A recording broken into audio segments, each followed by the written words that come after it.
Hello, I'm John Tierney, and welcome to Conversations with the Congressman.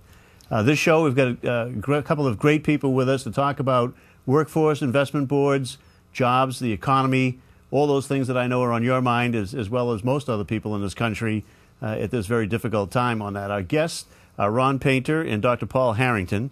I want to talk with them about all of those issues, but first tell you a little bit about them. Ron Painter is the CEO of the National Association of Workforce Boards. And he'll tell us a little bit more about workforce boards as we get into the show.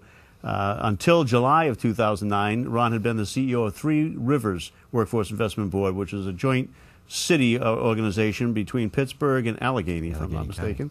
He was the founding chief executive of Three Rivers, and he's an adjunct professor of public policy at the University of Pittsburgh. And he got his bachelor's degree in political science from Grove City College in Grove City, Pennsylvania, and a master's of public administration at the University of Pittsburgh. So keeping with our Philadelphia theory here, we have with us also Dr. Paul Harrington. Dr. Harrington was recently appointed as the director of the Center for Labor Markets and Policy at Drexel University. He teaches human resources, economics, and policy. He's an author, a co-author. He's written articles and monographs and books. He's taught a wide variety of courses on economics and public policy, testified before Congress a number of times and other state legislatures. From 1980 on, he was the creator and then ran the Center for Labor Market Studies at Northeastern University, where he just recently left to go to Drexel, and we've not forgiven him and probably won't. On this point in time, we were saying he had no loyalty after 30 years.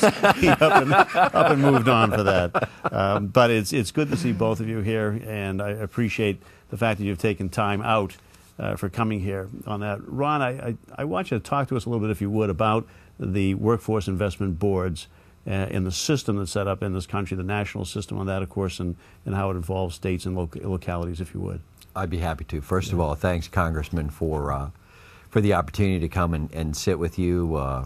We're on the back end of our annual forum, which attracts about 1,400 workforce folks from across the country, and we appreciated you joining us this morning. Workforce boards, there are about 575 of the workforce boards across the U.S. and every territory. A majority of the boards are from the private sector, and their responsibility is, first of all, under the Federal Workforce Investment Act, is to help guide those investments into what kind of occupations are growing, what kind of skill sets do workers in that particular area need, and then it's also to help run career centers, which are one-stop centers to help people with resumes, help them with career guidance, help connect them into job opportunities that are available in their region. Now, we have great workforce boards in my district. I You say do. that You very got appropriately, three but I great think, boards. the three really good boards that touch on that, and their executive directors and the other people that work there work very, very hard. But I visit them every opportunity I get. We go around, particularly when the economy is in a difficult time. And so I get to see, what it is that's done. But we identify, and Paul, you've been particularly good at this, identifying in areas just what jobs there really are that are hiring, and what companies are hiring, what industries are moving on that. So important. If you're going to start trying to give somebody skills or educate them in an area like that, to just do that in the dark and then push them out the door with a certificate or I got no skills and no place to go is bad. I think we've gotten a lot better at matching the community colleges, other providers of education and skills, with industry to talk about the needs of it, and and the public policy people on that. Your studies have done a lot of work in guiding people on that basis, and how do you think we're coming in terms of making that connection between jobs that really truly exist and getting people from one career to another or into their first career? I think Massachusetts has done a great job with this. What I think we've had up in Mass was a recognition that all labor markets, like all politics, are local, and having local business leaders, organized labor, community colleges all participate, in kind of figuring out how do we allocate resources to tie better into the job content of a local community has made a lot of sense. And at the end of the day, these are all kind of personal relationships. The way people still get their jobs is who they know, how they're connected. And so having these institutions, these local institutions, kind of provide that kind of access for people, particularly those who've been out of work for a while. We've got a lot of long-term unemployment. Has really made a big difference. We've gotten some pretty good gains because we've done a good job in building these bridges to local employers over a long period of time. Yeah. Now, the viewers should know that basically we generally have a mayor from one of the communities that sort of heads up the board and takes fiscal responsibility for it. And Salem's mayor in the North Shore area does it on that, and I know Kim Driscoll does a good job there, and the others as well. But then you have to get business people involved. I mean, it's very important that the board reflect the industries that are hiring as well as other industries. Then you have to get your education groups involved, labor groups, not-for-profits, and meld them together on a board that's not too big but not too small. Right. So it's more complicated on the political side of it in terms of personal relationships to move on that part. They play, I think, an important role. There are some down here in Washington that would argue we can do away with this whole system. Ron, what do you think would be the impact on jobs and people's opportunity to get jobs if you just said tomorrow, you know what, we're going to stop this, and we're going to stop funding it and move on to do nothing? Well, I think Paul's point earlier, when you look at how people find employment and when they start to think about their industry having gone away in particular, we work with or pay attention to the boards up through the auto region where the industry went away. So they're looking at a set of skills they have. They're trying to figure out, are those skills still applicable in the labor market? If they are, what kind of industries, what kind of companies are in my area that I can go apply at? If they're not applicable in my local market anymore, where can I get the skills that I'm going to need? What are the skills that I'm going to need? One of the things that we are finding across the country is that as companies turn more toward internet-based job applications, as some governmental units turn more to jump on our website to get your driver's license or whatever, we're finding that the Career One-Stop Center has a face.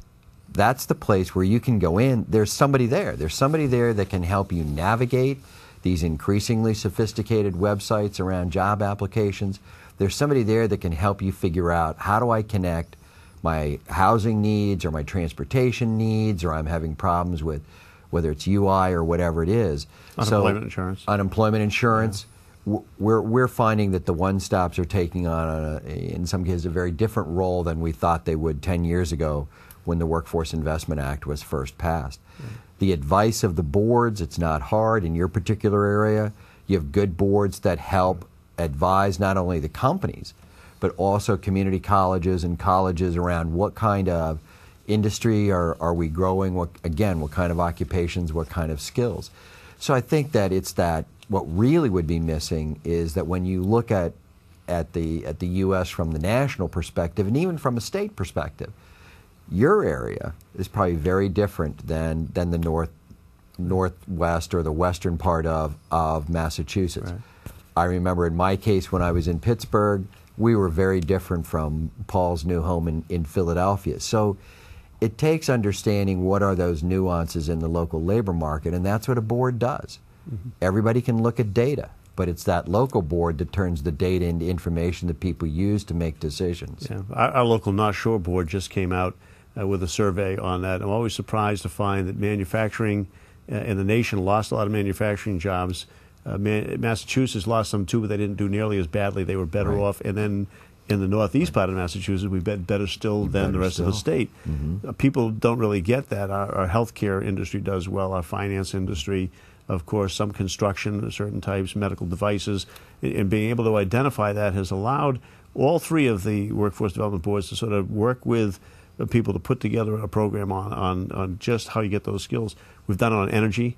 In the Recovery Act, I think the amount of money that we put in for that helped a lot of employers decide to stay in business. Some of them start up and hire people, and that made a big difference and give people that skill set and education. I think that we've got the community colleges playing a big role on that. So all of this is important for people to know that if they're out of a job, they can go to that one-stop shop. And they go to my website if they want and locate where they are, just call the office. Absolutely. And we'll direct them on that. But it's an important, good place to start for almost all your needs or all your questions to be answered anyway if you find yourself out of a job.